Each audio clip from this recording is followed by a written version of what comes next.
Queridos amigos, bienvenidos. Un miércoles más de Criminogénesis. Estamos el día de hoy agradeciendo infinitamente a nuestro querido doctor Alejandro Carlos Espinosa por los miércoles de Criminogénesis, esta mancuerna que estamos haciendo junto con el Instituto Nacional de Desarrollo Jurídico todos los miércoles, cuando nos envía catedráticos y gente muy especializada sobre temas muy importantes para tratar en el acontecer de nuestro país.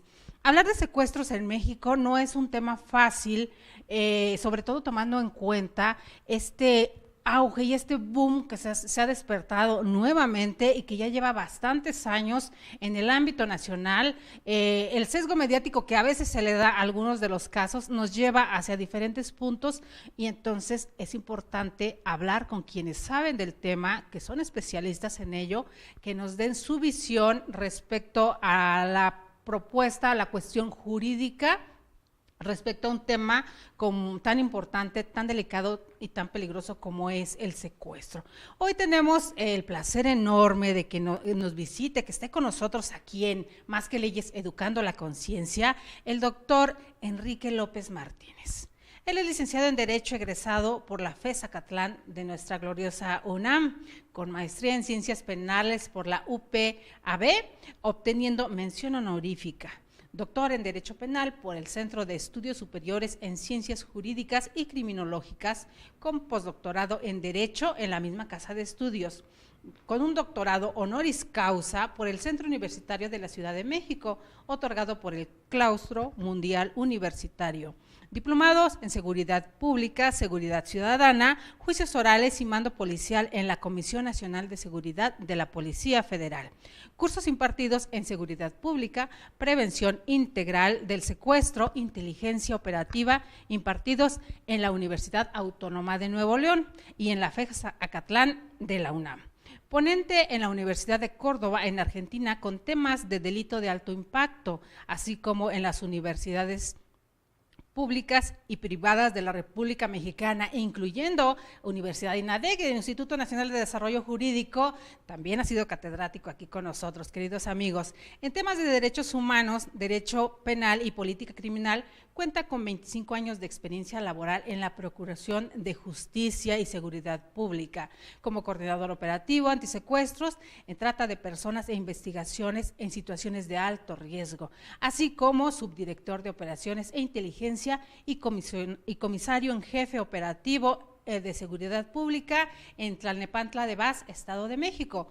Cuenta con publicaciones en la revista Cadena de Custodia, titulado El ABC de la Cadena de Custodia.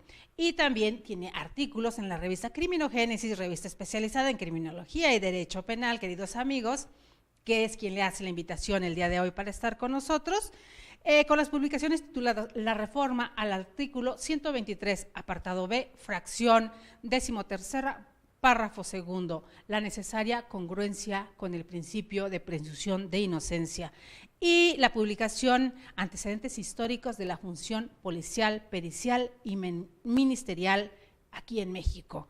Queridos amigos, gracias por estar con nosotros, doctor Enrique López Martínez. Es un placer recibirlo y que nos comparta esta vasta experiencia que tiene en un tema muy complicado.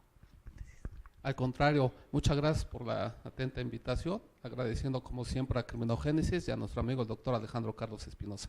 Así es, pues háblenos un poquito, tenemos un antecedente, ahorita nos abocamos también a los artículos que nos ha compartido en Criminogénesis, pero de alguna forma están un poco desligados del tema que nos ocupa hoy, el secuestro en nuestro país.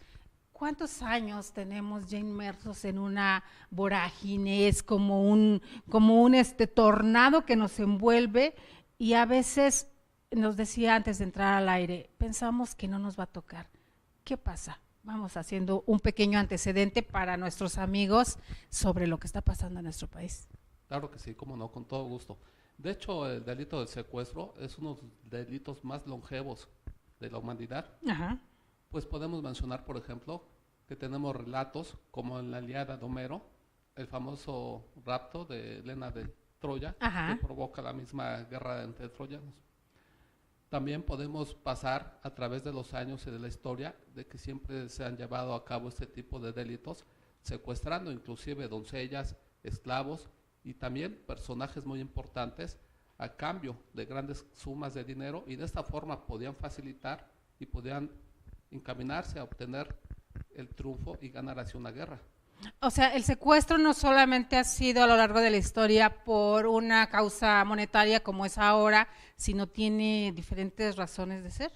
Claro que sí, como no. Principalmente era el poderío, ir agrandando su territorio, ganando extensiones enormes de tierra, y también para la construcción, por ejemplo, de sus grandes obras que el día de hoy podemos inclusive admirar, como podemos ver las famosas pirámides de Egipto, e inclusive también, no vamos lejos, aquí en nuestro México, también con los mexicas o los Sí. aztecas, así inclusive también, por ejemplo, con los mayas, con los teotihuacanos.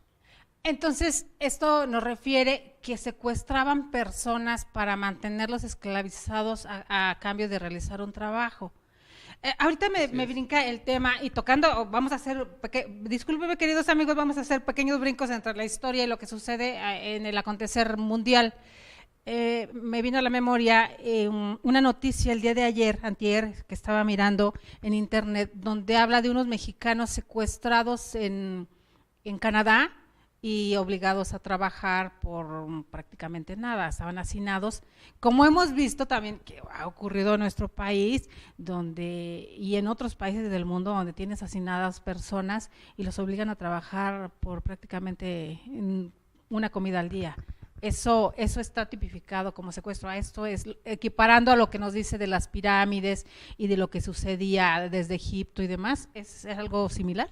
Por supuesto, esto que acaba de acontecer en Ontario, en Canadá, nos viene a remontar los orígenes del secuestro precisamente, llamado el día de hoy la moderna esclavitud del siglo XXI, que también se realiza no tan solo con este tipo de inmigrantes que tuvimos oportunidad de conocer a través de los medios de comunicación, sino a través que también se realiza en diferentes ciudades aquí de nuestro querido México, Así porque es. también tenemos servidumbre que no se les permite salir y que han estado esclavizadas, sino con el pretexto de que no se vayan a ir o no se vayan a robar algo, no les permiten salir.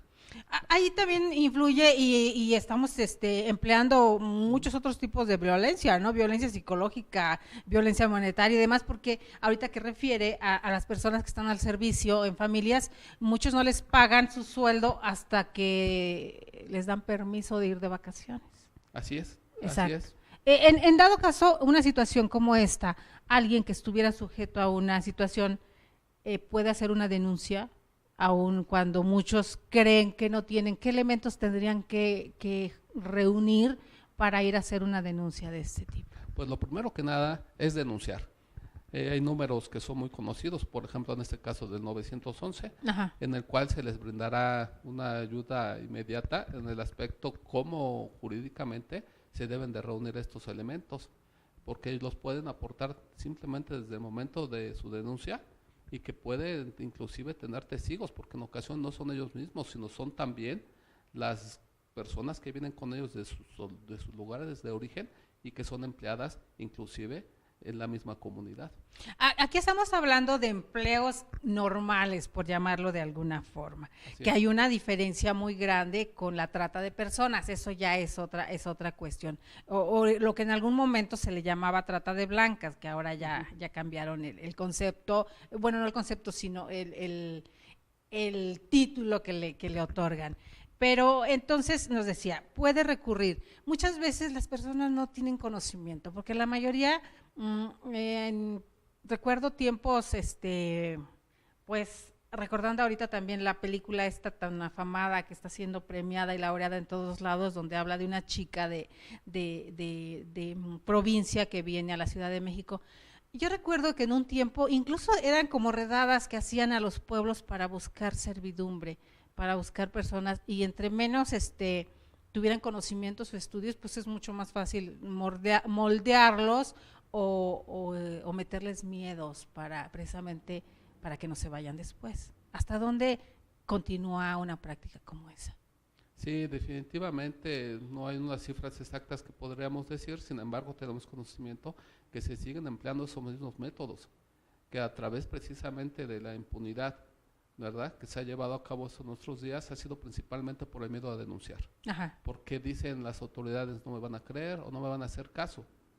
Entonces debemos de perder ese miedo y simplemente atrevernos a denunciar. Si no pueden salirse del hogar, sí hay un teléfono que está siempre a su alcance para que puedan realizar ese tipo de denuncia y ténganlo por seguro que acudirán precisamente para verificar que esta denuncia sea cierta o sea falsa. Y si no son ellos, la misma familia, porque vamos, si yo vengo de Guerrero o vengo de Nayarit, de un pueblito pequeño, obviamente a veces no tenemos, aun cuando ya la internet nos ha permeado, pues no tenemos todos los conocimientos y teniendo escasos recursos, tanto económicos como culturales, pues tampoco sabemos cuáles son nuestros derechos. Vamos a suponer, algún familiar o un amigo se entera de que tu sobrina o tu hija se fue a la capital, como le llaman, todavía le siguen llamando muchas en provincia, o se fue a la capital del estado, pero ya tienen 6 meses y no te dejan hablar con ella, o sí sabes dónde está, pero no te dejan verla, o no viene, o no te habla y te pretextan cualquier cosa. Con una sospecha de este tipo, como familiar cualquiera, ¿puede hacer una denuncia para que se haga una investigación? Por supuesto, la pueden hacer con toda confianza, porque lo más importante de todo esto, como lo voy a hacer reiterativo en ese tema, es denunciar, atreves a hacerlo. Y aquí también viene otra cuestión. Estamos empezando así como que vamos por escaloncitos, porque muchas veces este tipo de, para algunas personas pudieran parecer casos pequeños y como tales no les dieran la importancia que se requiere y por eso hay mucha impunidad en todo el país. Al no tener la conciencia de la denuncia, ¿qué podemos hacer como mexicanos para empezar en esta cultura de la denuncia?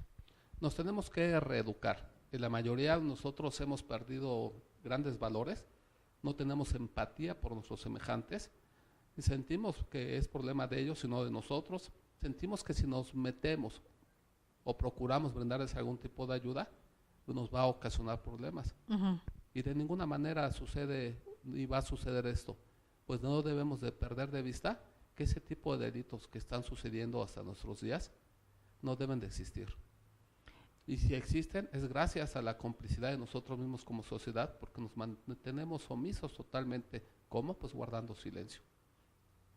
Así es, está esta situación de nos dice la omisión. La omisión hasta cierto punto nos da una complicidad, tal vez como ley no nos puedan imputar un delito por omisión, que pasé y no reaccioné, ¿verdad? Pero eso es más de conciencia, esta educación moral y ética que debiéramos llevar cada uno de los seres humanos. Así es. Nosotros precisamente por eso debemos de retomar esos valores y de reeducarnos todos como sociedad. Es totalmente fundamental, pues ahí está precisamente la base para que nosotros podamos tener éxito como sociedad, posteriormente ya como autoridades, en ir terminando con este tipo de delitos. Y de acuerdo a su experiencia, doctor, en las diferentes corporaciones donde ha estado, ¿cuál es su percepción respecto a cómo lo viven desde la parte policial o desde el servidor público la situación del secuestro? ¿Cómo lo ven? Porque yo supongo que es como estar en una acera diferente a nosotros, el público, el ciudadano común. ¿Cómo lo viven? Por supuesto, primero que nada, hasta el día de hoy siempre se evalúa a los elementos que van a formar parte de estos grupos especiales, que es las fuerzas antisecuestros, para efecto de brindarles un curso, sobre todo en materia de derechos humanos, para que se pueda trabajar conforme a derecho, para que jurídicamente siga los lineamientos y los protocolos establecidos para que pueda tener éxito una investigación. Ajá. Principalmente nosotros podemos vislumbrar de que con mejor apoyo hasta ese grupos, hasta estas áreas, vamos a poder tener mejores resultados. Pues vemos que la falta de recursos y la falta de capacitación constante como que no nos permite ir avanzando como quisiéramos todos nosotros. Así es, nos falta esta visión y esta empatía también, que es muy importante. En el círculo académico de la policía, porque queridos amigos, para los que no lo sabían, esta profesionalización que se está dando dentro de los grupos policiales a diferentes niveles, que tiene realmente poco tiempo, pudiéramos decirlo, hasta dónde les cambia también la visión de lo que les toca hacer ya estando dentro de una corporación. No, pues nos cambia enormemente y radicalmente la percepción que tiene uno cuando uno ingresa en el aspecto operativo para poder desempeñar el trabajo. Nos vuelven unos seres humanos más sensibles, nos permiten tener mejores mejor ética, mejores valores, y esto nos permite realizar un conglomerado que necesitamos para avanzar al día a día. Ajá. Es muy importante que nuestros mandos que están ocupados estas áreas, nuestros funcionarios, son los primeros que deben de tener esa empatía, no tan solo con el ciudadano, sino también con el policía, para que se le pueda brindar el apoyo suficiente necesario para que realice bien y correctamente sus funciones, y esto los lleve sobre todo al éxito. Así es. Aquí hay otra situación. No todos los elementos de una corporación pasan a formar parte de un grupo élite antisecuestros, de estos que llaman ahora. ¿Qué filtros necesitan o qué filtros más o menos? Es muy difícil pertenecer a un grupo como estos, y ¿qué necesita un elemento para lograrlo? Bueno, primero que nada necesita la vocación de servicio, muy independientemente de que tiene que pasar por los filtros que son los exámenes de Centro de Control de Evaluación de Confianza, para que a través de estos filtros se pueda ver el perfil idóneo para que estas personas sean no tan solo quienes formen parte de este grupo élite, sino para que ellos posteriormente tengan la posibilidad de ser los mandos y quienes dirijan este tipo de operativos, siendo muy sensibles y tener empatía, sobre todo en materia de secuestro. Estamos diciendo que al llegar a un grupo élite, la formación sigue para a su vez formar líderes, y esos líderes crear más grupos. ¿Es así, de alguna forma? Es muy correcto, pues no podemos olvidar que la delincuencia organizada forma sus células. Nosotros debemos de contraatacarlas totalmente, pero sólidamente. Nosotros debemos de estar bien constituidos, no tan solo en un aspecto físico, sino en un aspecto moral y sobre todo mental. Esta situación de la delincuencia organizada, como bien lo toca ahorita, la percepción del ciudadano y de los medios, porque es lo que muchas veces los medios comentan, y son los que alimentan al ciudadano, es de eso, que la delincuencia está más organizada que nuestras corporaciones. ¿Por qué? ¿A qué se debe todo esto? Bueno, se debe precisamente que ha habido un conflicto a través de muchos años de nuestras diferentes policías, tanto municipal como estatal, federal. Había una competencia, por así llamarlo, y en lugar de haber en competencia, ahora tiene que existir esa gran coordinación, porque el triunfo no se trata de que se lo lleve a alguna de las tres corporaciones, sino el triunfo es poder, en este caso hablando en materia de secuestro, poder rescatar con vida a aquella persona que haya lastimosamente sufrido este delito. Ahora tiene que haber más coordinación, y sobre todo esta forma de coordinarnos debe de estar con el único fin y objetivo de salvaguardar verdaderamente los intereses de toda la sociedad, de todo ciudadano. Así es.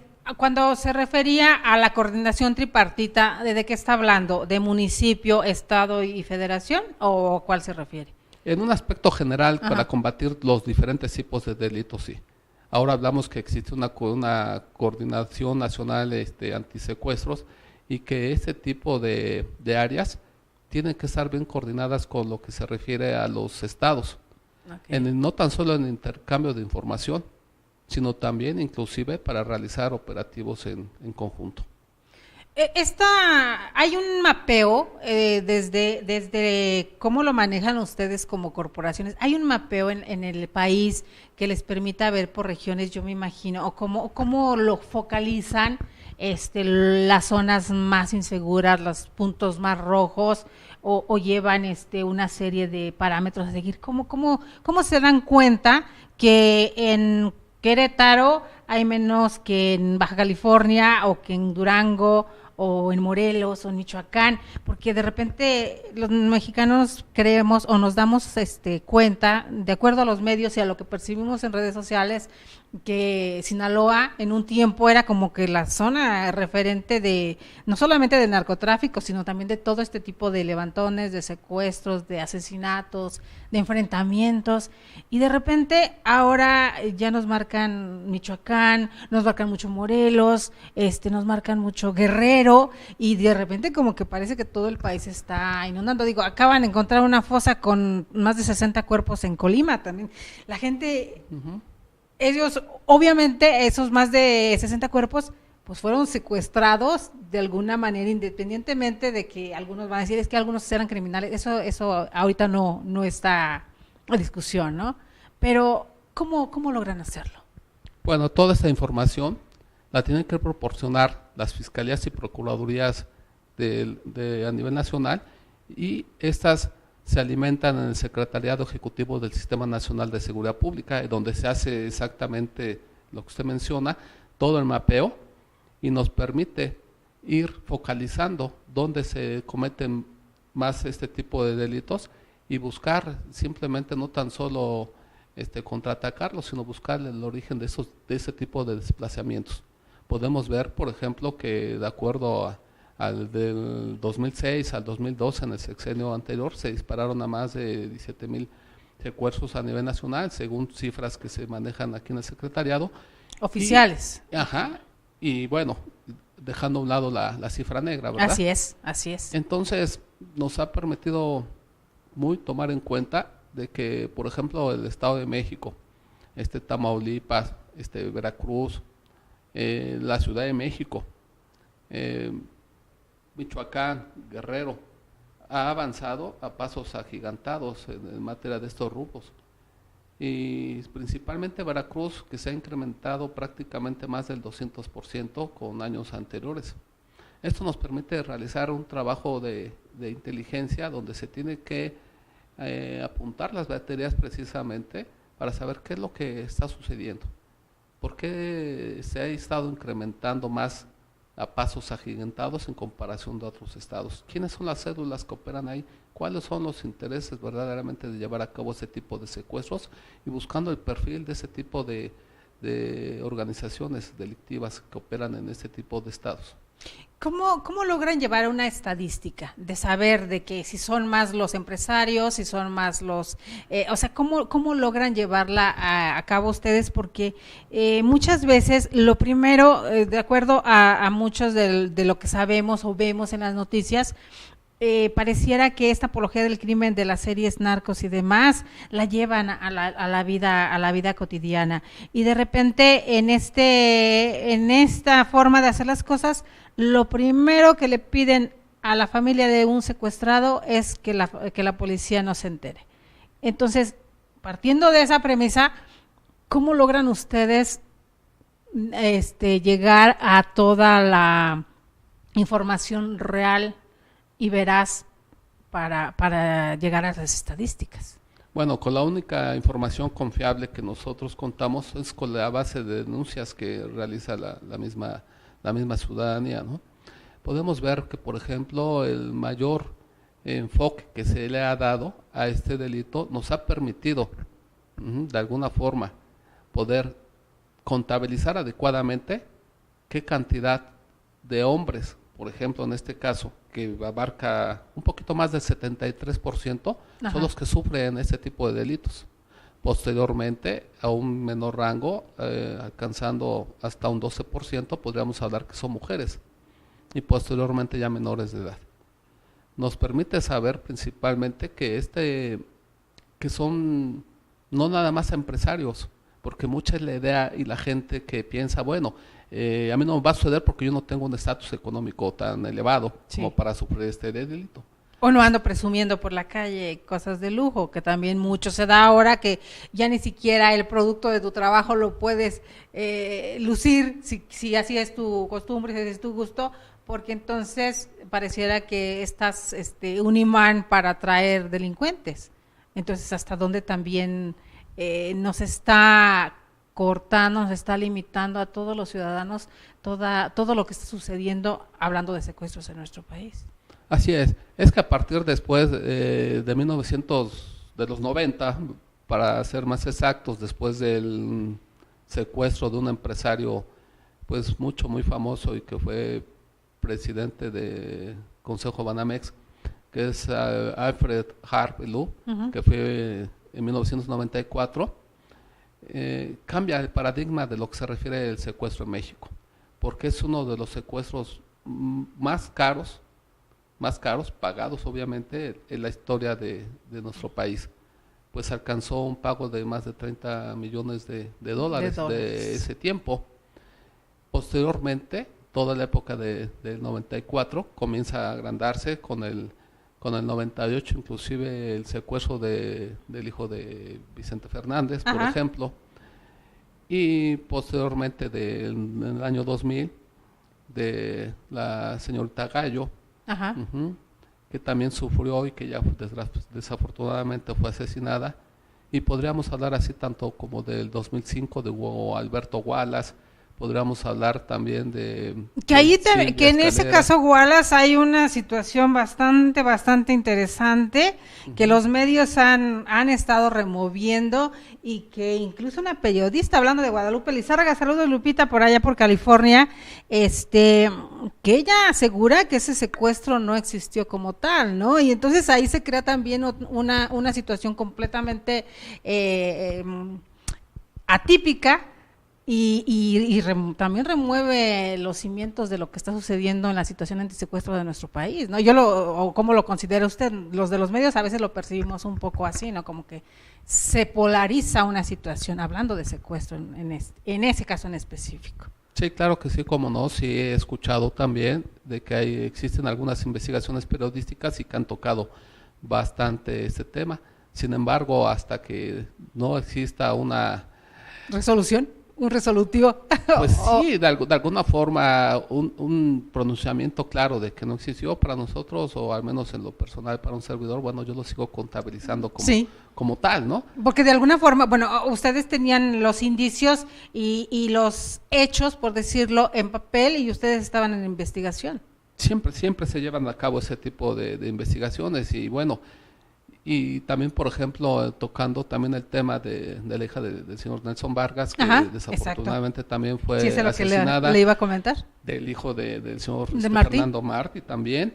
¿Y qué pasa con esto, no? Que ellos pueden ser visibles para el aspecto, como bien lo menciona, público, porque mediático, es conocido no tan solo el aspecto nacional, sino también el internacional. Y a veces utilizar el aspecto mediático para tratar de lograr un posicionamiento o una cuña más fuerte que apriete al Estado y me agilice en mi necesidad de justicia, ¿también pudiera ser por ahí? Por supuesto, en contra de miles que no tienen esa oportunidad.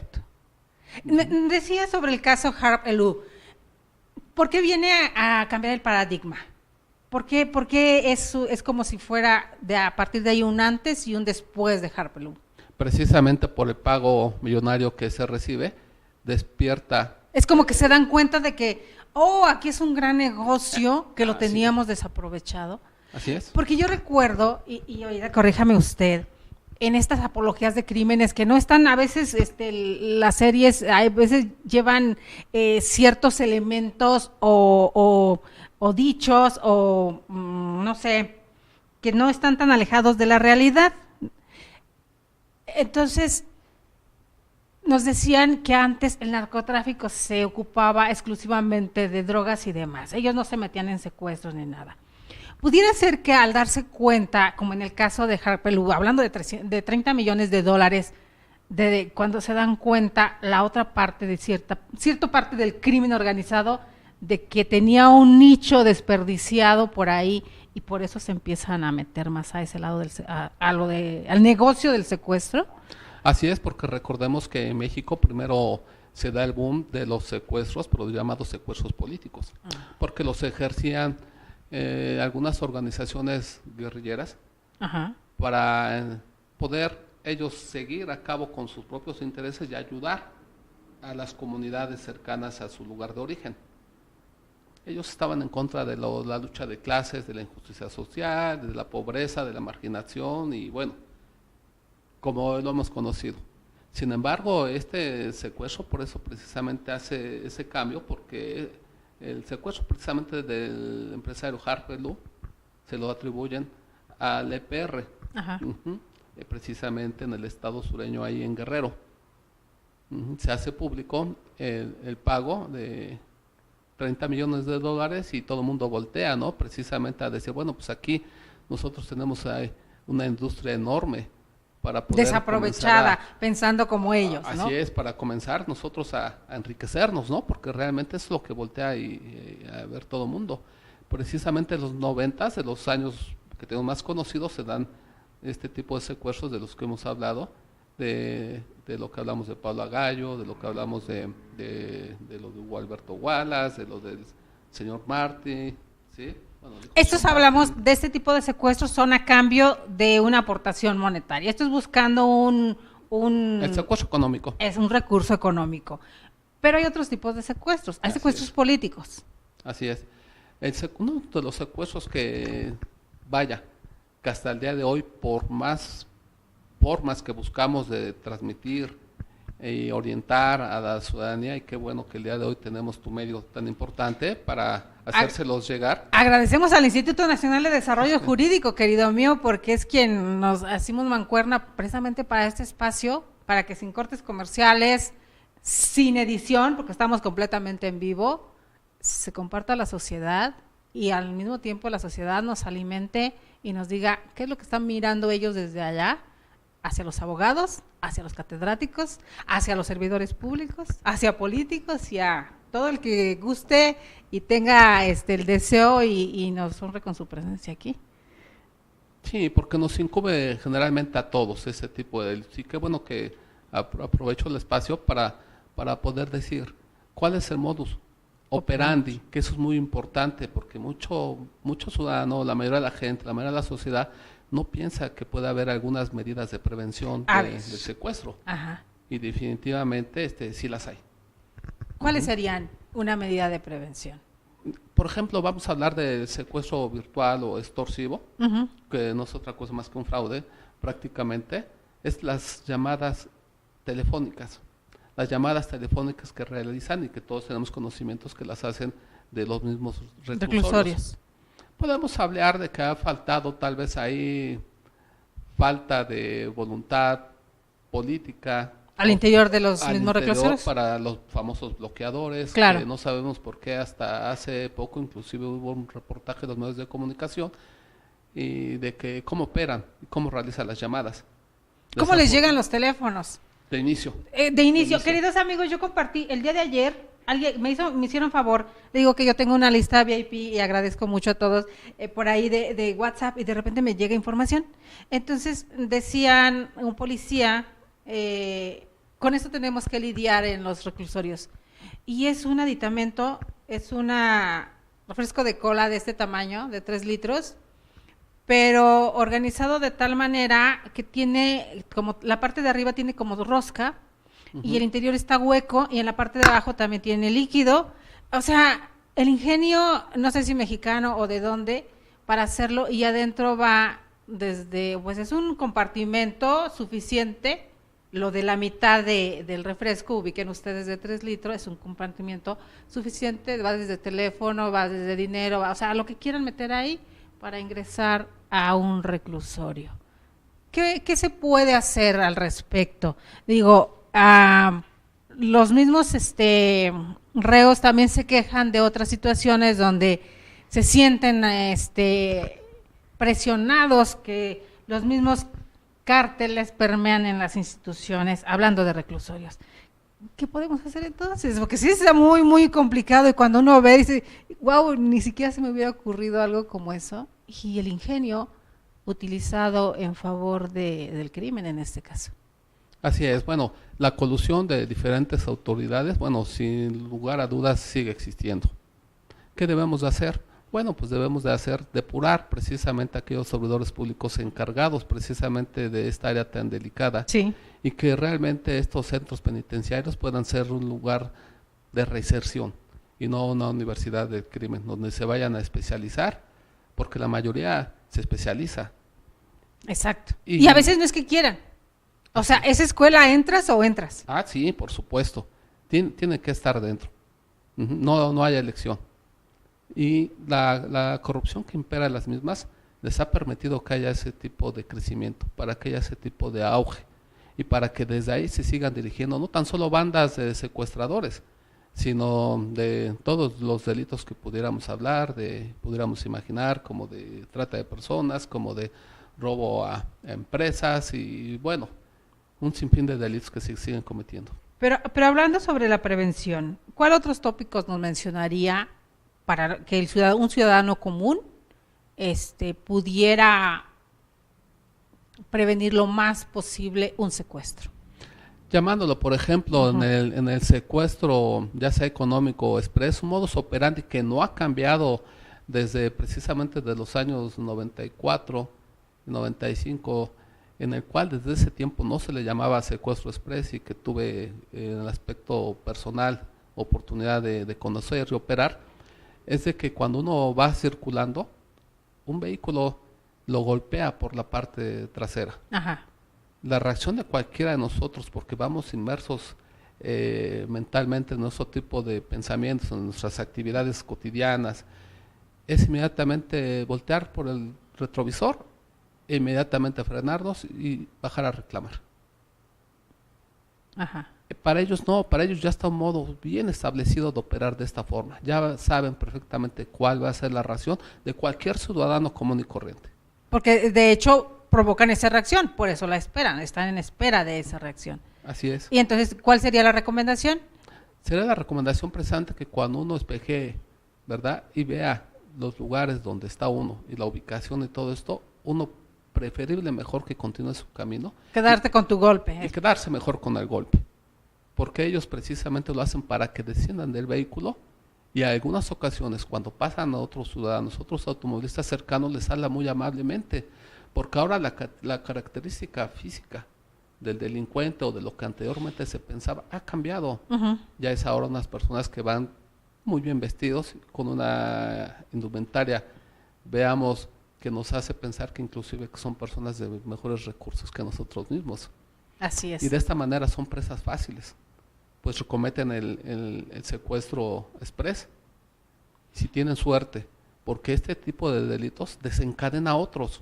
¿Cómo cuáles pudieran ser? Pudiera ser que por sentir nosotros una presión enorme, estando en cautiverio, ya estando de parte de ellos, y que no tengan posibilidad de obtener mucho dinero o mayores recursos de las tarjetas, vamos a decirlo así, le comienzan a cuestionar que dónde vive uno.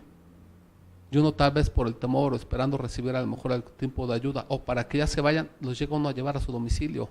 Y en su domicilio, imagínense nada más, si ya no iban a lo mejor por dinero, pueden cometer una violación o inclusive hasta un homicidio, según cómo se vaya presentando, porque ellos en este sentido no son profesionales, sino que son personas que están trabajando en base aleatoriamente de acuerdo a las características del vehículo.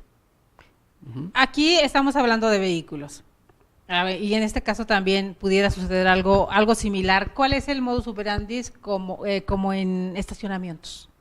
¿Ahí qué ocurre? ¿Cuál es la forma más típica de que alguien me pudiera secuestrar o acercarse a mí en un estacionamiento? Pues nosotros siempre debemos de ver sobre todo los horarios. Por ejemplo, durante el día es mayormente cometido el secuestro express. Y ahí va dirigido más a las mujeres. Es el porcentaje mayor. ¿Considerándonos más vulnerables? Sí. Okay. Sí, se consideran más vulnerables y bueno, los horarios que se llegan a cometer son precisamente de 9 a 3 de la tarde, los de mayor incidencia. El segundo es cuando van dos mujeres. Okay, porque precisamente piensan que las dos puedan tener más objetos que puedan robarles y tarjetas y en fin. En tercer lugar está cuando va un hombre solo y en cuarto cuando van dos. A últimas fechas se ha desatado también que están buscando cerca de las universidades para ver a los jóvenes y buscar de alguna forma realizar un secuestro más rápido. Recordemos que ellos lo que van es por dinero. Uh-huh. Y por eso le llaman secuestro express, porque procuran que sea en el menor tiempo posible. Nosotros no debemos de olvidar, porque una de las medidas principales, ya no en materia de prevención de antes, sino durante, es procurar mantener la calma y recordar que precisamente lo que ellos están buscando es dinero. Uh-huh. Ya estando con ellos, o siendo presa de ellos, lo que el consejo o la orientación más adecuada es brindarle lo que tengamos inmediatamente ya en nuestras manos, ya está ahí, procurar mantener la calma y pensar siempre en eso, que lo que ellos están buscando en ese momento es el dinero. Es el dinero. Esto hablábamos de automóviles. Hablando de un secuestro en casa, llegan a robarme, pero en el momento les cambia la idea y me mantienen dentro de mi casa porque no encuentran lo que quería, o no les doy las claves de las cuentas, o no les doy joyas, o sea, y me retienen. ¿Cuánto tiempo una persona debe estar retenida para que sea considerado un secuestro? Bueno, desde el momento que se le está privando de su libertad, puede ser inclusive unas horas para que ya pueda ser considerado como tal.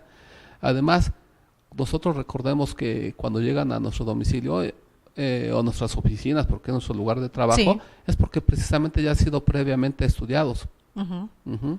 Ellos ahí ya no son bandas o organizaciones que no sean profesionales, ya tienen una estructura bien sistematizada y ellos ya cuentan inclusive con un escalafón entre la gente que la organiza, ¿sí?, y la que forma parte de ellos en las actividades que van a desarrollar durante el mismo. Hay desde quien proporciona la información, ahí es donde nosotros debemos de tener mucho cuidado, pues la mayoría de los secuestros que tenemos conocimiento, esa información la reciben de parte de familiares, de compañeros de trabajo, de amigos, inclusive compañeros de las universidades, ¿no?, de los lugares donde nosotros estudiamos, donde nosotros laboramos.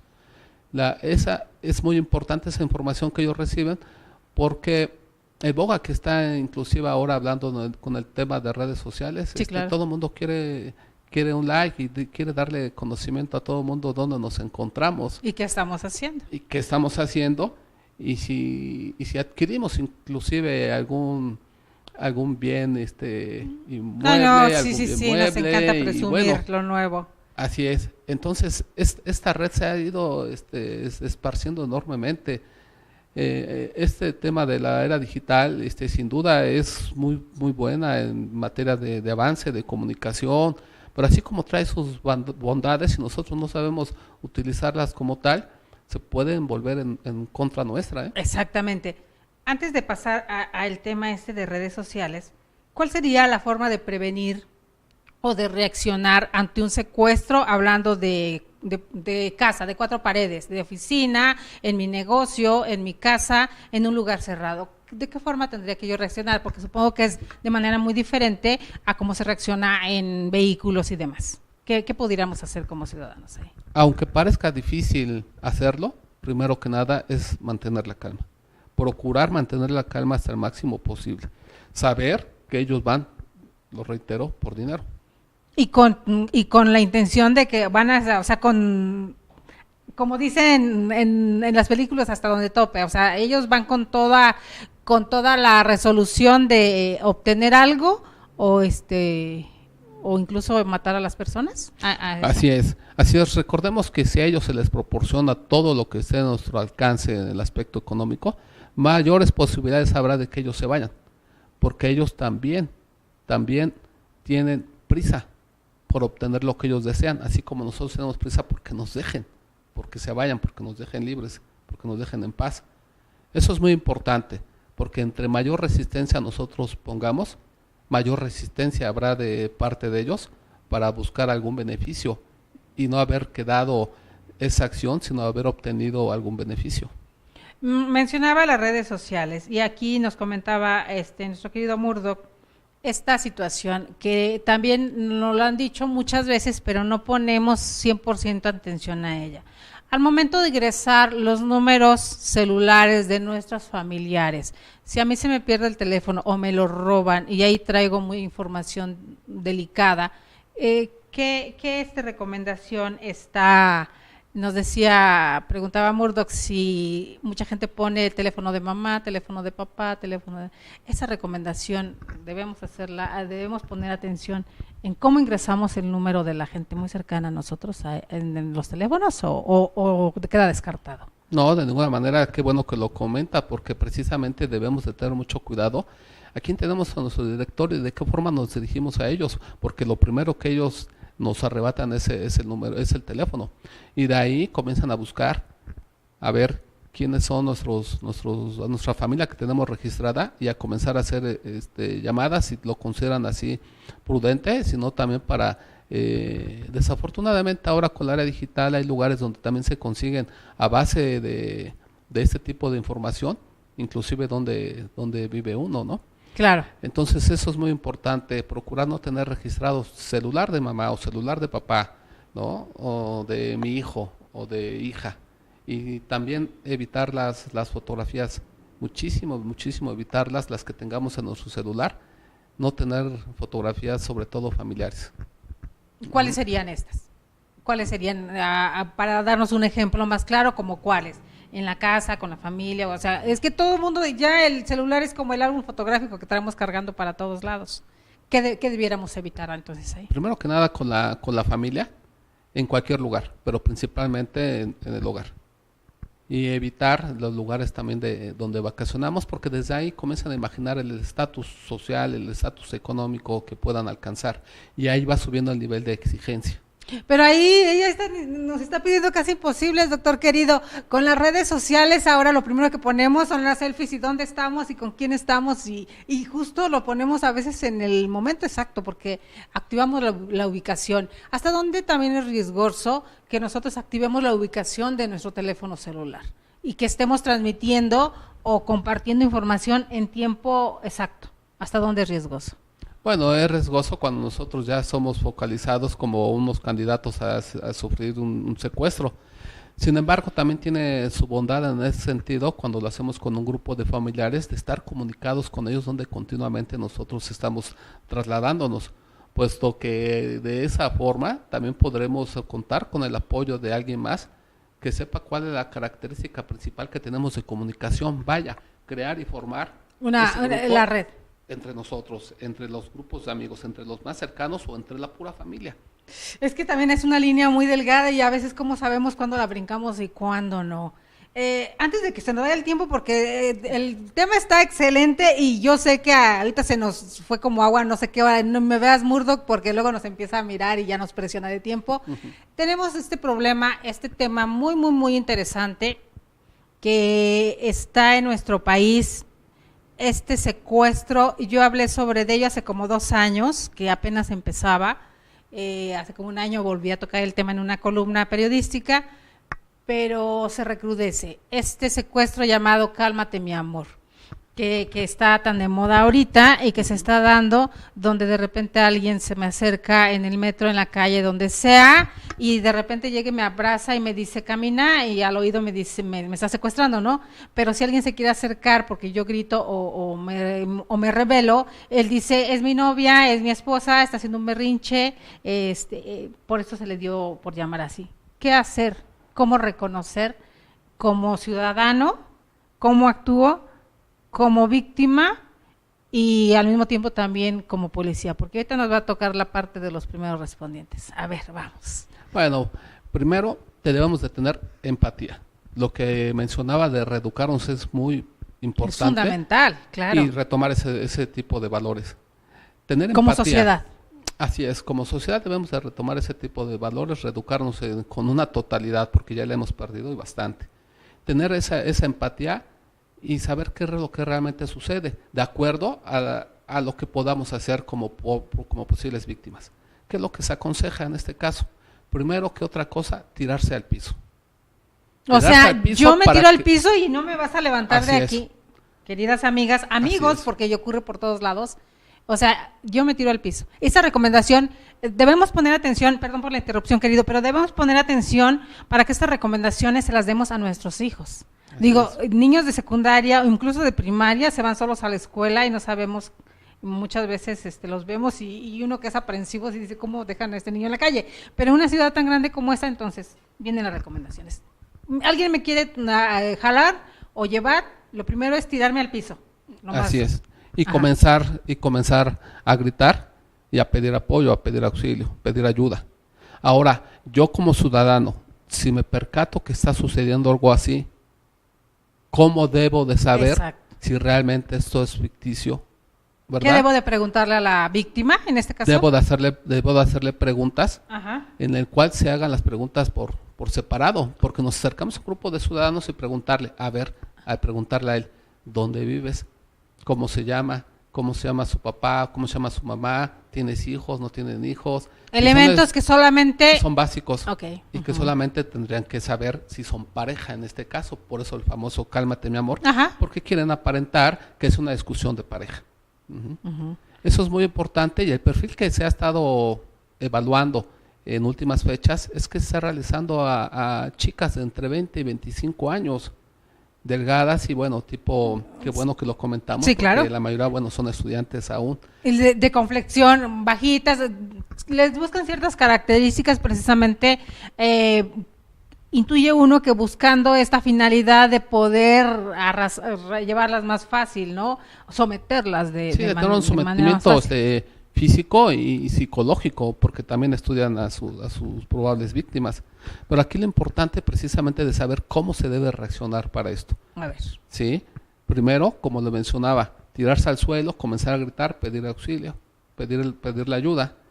Las personas que queramos acudir en su apoyo, en su ayuda, realizar las preguntas por separado e inmediatamente, ¿verdad? Grabar, sacarle fotografía. Los medios son fundamental, ¿no? Del celular, los van a ellos inmediatamente a tener identificados y sobre todo nos va a permitir que se vaya totalmente combatiendo ese delito, porque la fuerza está en el autocuidado y ese autocuidado está hermanado con la empatía del ciudadano, el clásico apoyo o ayuda, en el cual hemos dejado ya de intervenir precisamente por decir que a nosotros nos puede suceder algo si nos acercamos, o para qué nos metemos si no es mi vida, porque tenemos una vida muy acelerada. Y no, yo creo que todos tenemos la oportunidad y la obligación de hacerlo. De buscar esta cohesión que teníamos como sociedad. Salvar inclusive una vida. Claro. Está esta otra situación, y lo vi hace poquito por acá, allá por tierras que conoce usted, de este lado de una línea que corre del Toreo hasta Izcalli, mencionaban. De qué sucede cuando ya soy de las últimas en la combi o es en la noche, ahora por cuestiones tiene uno que trabajar, como aquí ya no es hombres y mujeres, es un ser humano que tiene que trabajar para mantener una familia y sin importar la hora que sea. Y muchas veces, mucho más mujeres trabajan mesereando o en diferentes lados en la noche o rolan turnos y pues es la única forma de trabajo que tengo. Cuando ya me toca ser de los últimos que voy en la combi y que se ha dado mucho estas violaciones o secuestros de mujeres en los microbuses o en la combi, ¿qué puedo hacer ahí? Porque vamos a suponer, algún comentario en redes sociales dijeron, no, pues si ves que ya eres la última, mejor bájate. Bueno, pero si no me va a pasar nada y donde me baje sí me pasa algo, porque pues por todos lados está, ¿qué hacemos ahí?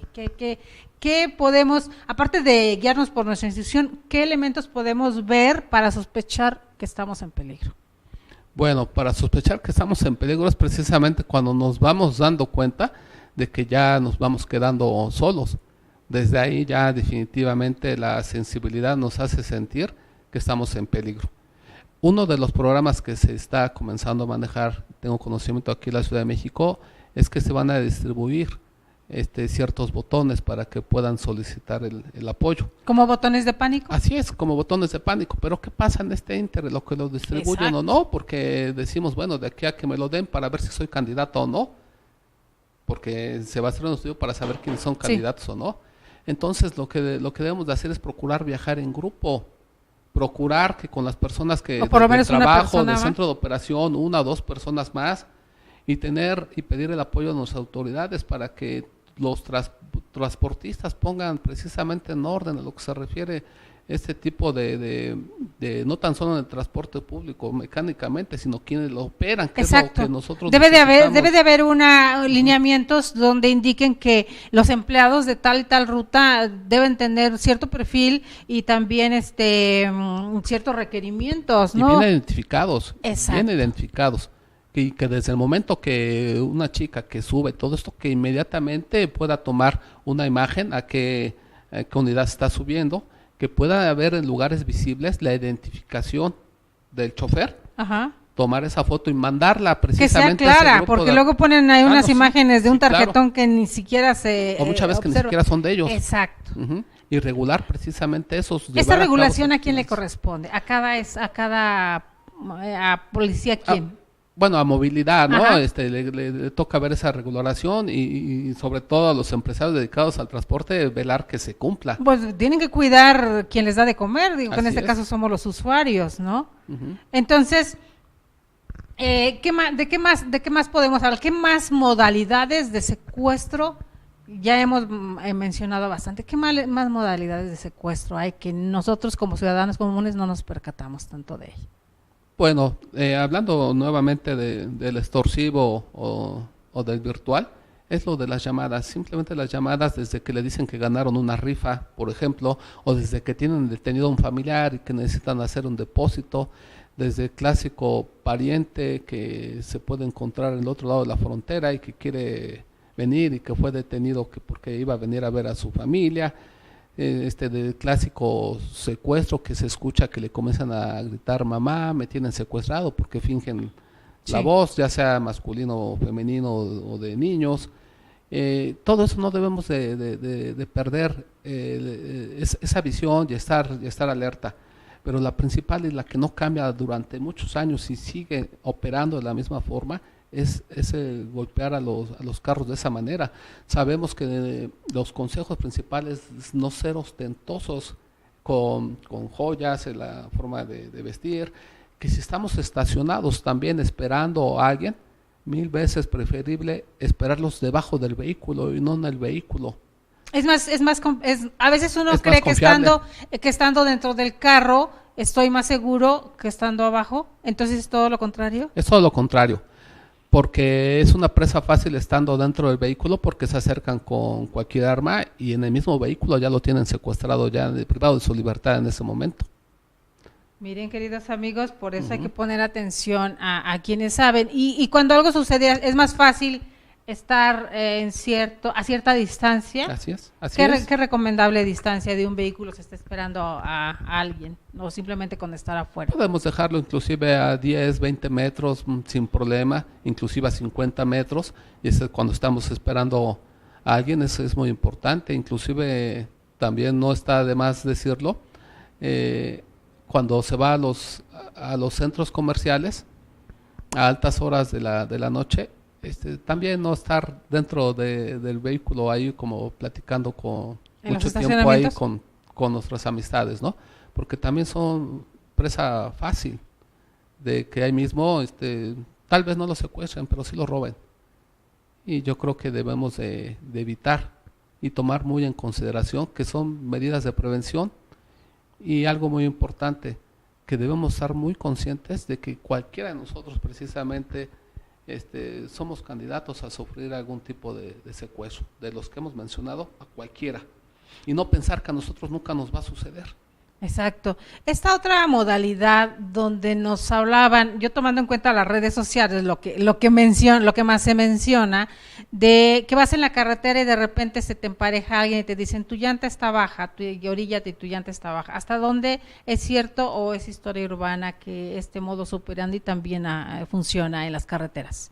Sí, no tan solo en nuestras carreteras, sino aquí mismo en nuestra ciudad. Ajá. Eso es muy común, decir que la llanta está baja porque no opera solo un vehículo, sino también en otro vehículo, otros mismos de la misma organización delictiva, sí, le dicen lo mismo. Entonces yo podría pensar de uno, bueno, pues a lo mejor no es cierto, pero ya si me lo dice otro conductor con otro vehículo, pues lo voy a creer, ¿Qué voy a hacer? Pues inmediatamente voy a procurar pararme. Pero ¿qué debo de ver? Precisamente que sea un lugar donde haya bastante gente si me voy a parar, y buscar de alguna forma que sea en un lugar donde inclusive ya por cuestión de seguridad o de estar cotidianamente transitando, nos damos cuenta que hay cerca un modo de policía o que están unas cámaras que sabemos que están funcionando, y que de alguna forma vamos a poder no estar solos.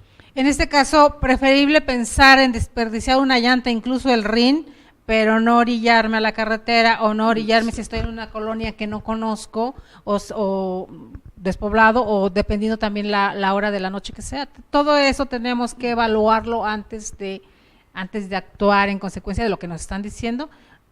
Sí, porque la mayoría actuamos como por instinto, ajá, ¿no? Exacto. Y debemos de alguna forma siempre mantenernos muy alertas en saber precisamente en dónde no me lo están diciendo. Pues voy por la carretera, como usted menciona, pues definitivamente me voy a parar de una forma inmediata, sino como bien menciona, pues mejor me sigo y bueno, pues a ver qué pasa más adelante. Y no bueno, y quienes ya manejamos, pues inmediatamente te das cuenta si realmente el carro se siente mal, claro, es porque va abajo. Pero pues en ese caso, preferible acabarme la llanta y llegar a donde está la caseta o a un lugar más seguro para poder revisarla antes de exponerme a quedarme en la carretera sola. Sí, así es 1000 veces preferible. Siempre debemos de manejar el autocuidado, estar siempre muy pendientes y saber precisamente que si nosotros tenemos la necesidad y efectivamente sentimos que una llanta no está en buen estado, pues procurar donde haya gente y donde nos sintamos de alguna forma seguros. Ok. Y hablando de estadísticas, doctor, ¿dónde podemos encontrar nosotros si quisiéramos informarnos sobre estas cuestiones? ¿Hay alguna página ahí de las corporaciones o el mismo gobierno de la República? ¿Dónde podemos encontrar nosotros información si como ciudadano quisiera adentrarme un poquito más y saber para conocer y para prevenir? En ese aspecto, usted que ha estado también en la parte política y en la parte pública de instituciones públicas, ¿se han preocupado por hacer apartados donde nosotros como ciudadanos podamos adentrarnos en estos temas? Sí, como no, en el Secretariado Ejecutivo del Sistema Nacional de Seguridad Pública, nosotros nos podemos ahí, está la liga de internet para meternos y conocer a nivel nacional, a nivel estatal y a nivel municipal, donde se encuentra focalizado y con mayor incidencia los tipos de secuestro. Y que ya para darles recomendación a nuestros amigos, porque yo quiero mencionar sus artículos un poquito antes de que Murdoch nos empiece a mirar feo por aquí. ¿Cuál sería la recomendación, ya así como colofón, que les deja a nuestros amigos que están atentos a nuestra plática del día de hoy? Bueno, primero que nada, pensar que todos somos susceptibles a un secuestro. Ajá. La paranoia, lo que dicen las autoridades que está llevando el día de hoy, que todo el mundo habla del secuestro, trae su bondad. La bondad es que nos pone alerta y hay que tomar lo bueno de este tipo de situaciones que están sucediendo y que están investigando. Esa es una de las principales. Que nos mantenga alerta. Que nos mantenga alerta, el autocuidado y sobre todo la empatía. Nosotros como ciudadanos, cuando nosotros unimos fuerzas, somos capaces de lograr grandes cosas. Sin llegar a estos linchamientos y cosas que estamos mirando, porque ya es otra cuestión, ¿no? Uh-huh. Tampoco debemos llegar a las hordas de antaño y la ley del talión, sino hacer las cosas en base al derecho y la verdadera justicia. Por aquí le mandan saludos Juan Hernández. Hola Juan Hernández, allá en Ecatepec, hablando de lugares complicados en el Estado de México. Queridos amigos, Ecatepec nos tiene con el alma en un vilo y muchos dicen allá ni te metas, ¿no? Pero sin embargo hay mucha gente que vive allá y tiene que cuidarse y esperemos que la plática que hemos tenido el día de hoy, esa charla, les sirva de algo y si no que nos manden también sus cuestionamientos y preguntas si las tuvieran en este caso. Claro. Diana Fernández, a Tamaulipas, hablando de estas situaciones. Diana Fernández es una víctima donde al hermano estuvo hace 8 días con nosotros, le secuestraron al hermano precisamente hace 10 años lleva buscándolo y dentro del mismo organismo, estando protegida ella por gente de la PGR, que en este caso el procurador en ese tiempo era el señor Murillo Caram, le pone protección y estando protegida, los mismos la secuestran con todo y protección, teniendo protección, y los mismos miembros del aparato que la cuidaban la maltratan y unas cosas terribles, tremendas, terribles, que están dentro de la situación y está viéndonos por ahí, y yo sé que es por ese tema, hablando de esa situación. Estamos hablando de miles, más de 100,000 desaparecidos, las cifras que nos daba precisamente el señor, el maestro Encinas, ahora que toma posesión de la Subsecretaría de Derechos Humanos de Gobernación, cifras desde más de 125,000 desaparecidos. Ay, ¿qué está pasando en nuestro país? ¿Qué podemos hacer al respecto como ciudadanos comunes? ¿Cómo podemos exigir o pedir que no que se haga justicia? Pues vemos, le digo que esta amiga tiene 10 años exigiendo y no hay para dónde, no hay para cuándo. Y muchos estuvieron precisamente el día lunes 4, en el Zócalo, caravanas de víctimas de desaparecidos, que pues todos fueron secuestrados, pero no obtienen ninguna respuesta. ¿Qué podemos hacer con ellos? Como ciudadanos comunes, que más solamente hermanarnos a veces es lo que hacemos y acompañarlos un poco a su dolor, pero ellos como víctimas, ¿cómo pueden exigir un poco más hacia el Estado? Exigir de las autoridades de acuerdo a las fechas que ellos saben perfectamente que desaparecieron sus familiares, sus seres queridos, no cejar esa lucha, porque en todo estado y en todo municipio sabemos en qué momento pueden operar cierto tipo de bandas delictivas o cierto tipo de organizaciones criminales, y de acuerdo a esto exigirles, ¿sí?, a que se realice una búsqueda minuciosa, no tan solo en sus archivos, sino con la gente que pueda seguir operando en aquellos lugares, porque sabemos que esto se disemina y que cuando llegan a asegurar a algunos, nuevamente brotan otras células. Exacto. Cada cabeza forma nuevamente su célula. Como una hidra. Así es. Entonces, definitivamente, si las autoridades continúan con su trabajo, seguramente podrán tener mejores resultados. Pero también está la parte de las víctimas y los ciudadanos, que sigamos exigiendo. Así es, no cejar en su lucha, no cejar, porque no dejar esa lucha, porque sabemos que ellos son los primeros interesados, pero también con esto provocará que el Estado y nuestras autoridades no se vuelvan omisos ni indolentes a este tipo de situaciones, que laceran a toda la sociedad en general y que nos indignan a académicos, a todos los impartidores, también a los investigadores, de justicia, académicos, investigadores como usted, doctor. Yo creo que estos temas son muy sensibles. Y dice dos palabras muy importantes: ni omisión ni la indolencia, porque a veces pareciera que las instituciones públicas, como dice, ay, ya viene otra vez a molestar sí. Y por el otro lado, las madres de familia, hablando de desaparecidas o desaparecidos, las familias dicen, pues yo hasta que no me encuentre, aunque me entreguen los huesos, porque literal así dicen, hasta ese momento no voy a cejar en mi intento de seguir en esta búsqueda. Y esa es la situación más complicada. Ana Laura Sánchez Montiel, maestra querida, gracias por estar pendiente de nosotros. Dice la maestra Ana Laura Sánchez Montiel, Wallace, sinónimo de corrupción materna. Sentencia, no hay sentencia en el caso Gualberto Wallace, nos comenta de lo que hablábamos hace ratito. Y saludos a Efraín Telles, por allá hasta Estados Unidos, nuestros compatriotas que están por azares del destino o por cuestiones de trabajo o por ir a buscar una vida mejor en Estados Unidos. Nos mira mucha gente en Estados Unidos, doctor querido. Entonces, pues, les enviamos nuestro cariño, nuestro salud. Por supuesto. Y en todos lados está. Pues así se nos fue el tiempo, les decía yo, queridos amigos. Tenemos 2 artículos impresionantes, muy recomendables. En el número 15, primero en el 14, sí, porque es el 14, ¿verdad? Los hizo seguiditos, doctor querido. En el número 14 de la revista Criminogénesis tenemos, ¿cuál era aquí, querido mío? Ya me perdí dónde está. El artículo. Sí, aquí está. Enrique López Martínez, es que me lo estaba buscando porque está un poquito largo. La reforma al artículo 123, apartado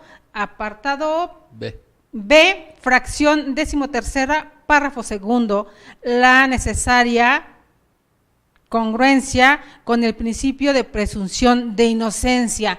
Esto está muy interesante y quise tocarlo antes porque habla precisamente de las corporaciones policíacas. Eso es un tema que va a tener que venir. Doctor Alejandro Carlos Espinosa, tiene que mandar otra vez, pedirle por favor que nos acompañe el doctor Enrique, porque este tema sobre las corporaciones policíacas, donde si alguien los denuncia entre indagatorias y juicios y demás, aun cuando resulta inocente, ya no puede ser no puede regresar a formar parte de las organizaciones.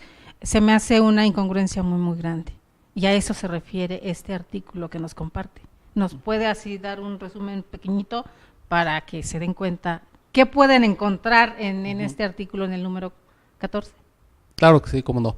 De a raíz de nuestra reforma del 2008, Dios mío, que sí. hemos hablado hemos hablado de esta reforma y estos nuevos juicios, ¿no? Que sí, por acabar con el sistema inquisitorio, pero no así terminamos de aterrizar el nuevo, ¿verdad? aún no, y todavía estamos en pañales. Todavía nos falta aún. Y una de las que considero como unas faltas muy, muy graves y que ha existido en esta reforma fue precisamente que no se les permita la reinstalación a los servidores públicos como ministerios públicos, policías y peritos. Así es. Sino que de esta forma tratan de alguna forma de llenar vacíos de omisión que se ha realizado a través de tantos años de la participación de este trinomio en la Procuración de Justicia. Yo creo que en todo hay buenos y malos. Claro. Yo le he puesto a los buenos. Y precisamente por los buenos estamos de alguna forma exigiendo a que ya esto se haga realidad y les permita nuevamente a aquellos que demuestren que son plenamente inocentes de cualquier tipo de situación que la reinserción se les permita así nuevamente estar reinstalados en sus labores, porque quedan estigmatizados de por vida. Aparte del estigma, querido mío, yo creo que también aquí es otra cuestión. Si te cortan las alas en un lado, te dan la posibilidad de pasarte al bando contrario, y entonces resulta que el bando contrario obviamente te va a recibir con las manos abiertas y con mucho más prerrogativas y mucho más dinero, porque Sí. de hecho lo hacen. ¿Y cómo el Estado permite que un personal capacitado, que le costó dinero capacitarlo al Estado, prácticamente lo capacitó para formar parte de las filas del crimen organizado? Yo creo que tiene mucha razón en este artículo que nos regala, de que debiera haber una revisión y una reforma. También aquí atañe a la parte militar, porque también a ellos es una cuestión bastante interesante. Así es. Pues queridos amigos, les digo, hay que buscar la revista www.criminogénesis.com. Ahí pueden encontrar y checar qué tipo de artículos vienen. Búsquenla en Porrúa, ahí la encuentran, está económica, y vienen temas como el doctor nos acaba de comentar. Por el otro lado tenemos la revista hermanada Cadena de Custodia. Háblenos un poquito de Cadena de Custodia, que siempre se la recomendamos los miércoles, que va dirigida precisamente a servidores públicos, a policías y a militares, pero estamos hablando de rangos más bajos. Cuéntenos qué les podemos ofrecer ahí. Por supuesto, en Cadena de Custodia lo principal y lo básico. Si nosotros no efectuamos una cadena de custodia conforme a derecho, pues simple y sencillamente todo el trabajo que se haya hecho, pues va a permitir que este tipo de delitos queden impunes. De ahí vienen las malas integraciones de expedientes y van para atrás los juicios, ¿verdad? La contaminación del lugar de los hechos, cómo preservar, los primeros respondientes, cómo embalear, cómo realizar el embalaje de una forma adecuada, cómo realizar bien nuestro IPH, que es el informe policial homologado, en fin. Todos esos detallitos que son el cotidiano de policías y militares de ciertos rangos, en Cadena de Custodia ustedes se los comparten de manera muy amable. Es así, ¿verdad? Es así. Pues le agradecemos infinitamente, doctor Enrique, de verdad que esté hoy con nosotros, y vamos a pedir que venga a compartirnos mucho de su sapiencia, de su experiencia, no solamente en la parte académica, sino también en la parte institucional, que sabemos que es muy, muy amplia y que hoy lo hemos constatado, y le agradecemos infinitamente que nos haya compartido y nos haya dejado mucha, mucha, mucha tarea. No, pues al contrario, gracias a usted por estar simplemente siempre actualizada con esos temas y sobre todo motivada e interesada para que esto pueda llegar a toda la gente que nos hace el favor siempre de seguirnos, porque todos estemos de estar inmersos en este tipo de comunicación. Eso es lo más importante. El cuídate y cuídate y cuídame, y todos nos cuidamos. Esa parte donde vamos a dejar un poquito el individualismo y centrarnos en hacer cohesión como sociedad para prevenir delitos. Por supuesto, la empatía, nuevamente hay que despertarla, hay que unir fuerzas. Con eso nos quedamos, doctor querido. Pues queridos amigos, muchas gracias, doctor Alejandro Carlos Espinosa. Un saludo también a la doctora Almadelia Canseco, que sabemos que siempre está presente y pendiente. Ella también como parte del consejo directivo de acá, editorial del Criminogénesis. Pues les agradecemos. Muchas gracias a Criminogénesis. Gracias, doctor. Y pues nos deja mucha tarea. Los esperamos para una ocasión posterior.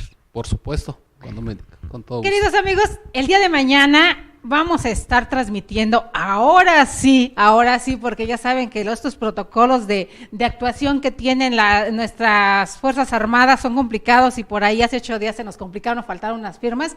Pues sorpresa, el día de mañana sí estará parte de SEDEN y SEMAR con nosotros compartiendo esto que se llama la Gran Fuerza de México, exposición que tienen en el Fórum aquí en donde está en Buenavista.